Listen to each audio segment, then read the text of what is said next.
Many years ago, I was an editor with a magazine that covered the food service industry. Here's what I learned, folks. The restaurant trade is perhaps the toughest business in the world. For starters, it's both capital intensive and labor intensive. And there are so many factors that can torpedo a restaurant owner. For example, your star chef leaves in a huff and goes to work for the competition, or you get nailed with a really bad review in the newspaper because your bistro just happened to have quite a bad night when that influential food critic showed up.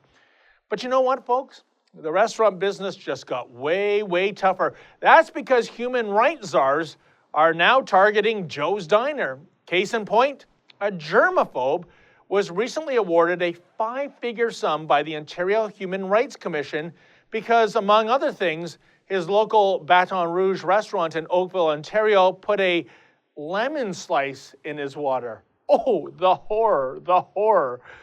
The complainant, only identified by the initials PG, was so obsessive-compulsive that the restaurant staff had to go through hoops in order to accommodate his germophobia. For starters, he had to be seated in the same booth each time, away from the other patrons. His vinyl seat had to be sprayed down with disinfectant. His cutlery had to be presented to him on a freshly laundered napkin.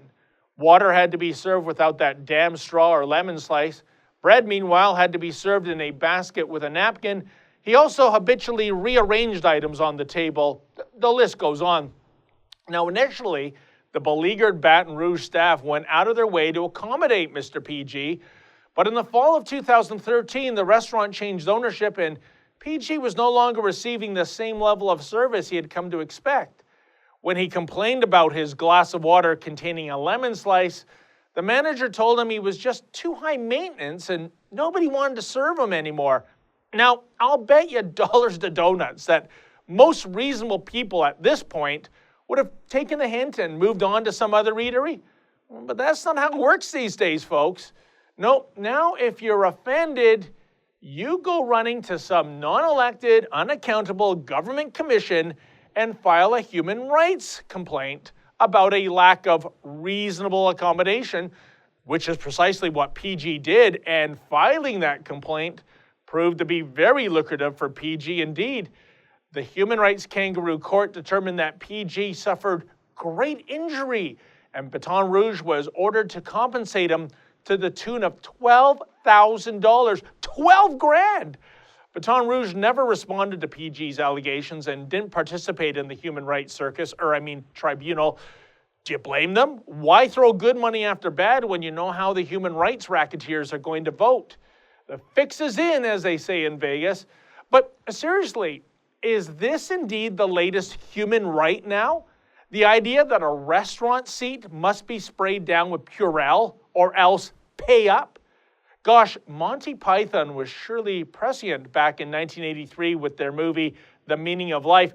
I speak of the sketch involving Mr. Creosote and the reasonable accommodation that he required at a fine dining restaurant. Is this the shape of things to come in Canada? Good afternoon, sir, and how are we today? Better. Better? Better get a bucket. I'm gonna throw up. Gaston, a bucket for monsieur. Bien, monsieur.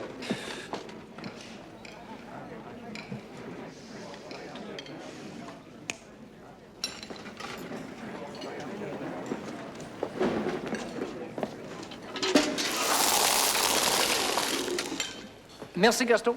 I haven't finished. Oh, pardon, Gaston. 1,000 pardons, monsieur. You know, the more I think about this latest Human Rights Commission decision, the harder it is to stomach, folks. Garçon, a puke bucket on the double, s'il vous plaît. For the Rebel.media, I'm David the Menzoid Menzies. Thanks for watching. Click here to never miss a Rebel update. Want even more of the Rebel? Well, click here to become a premium member.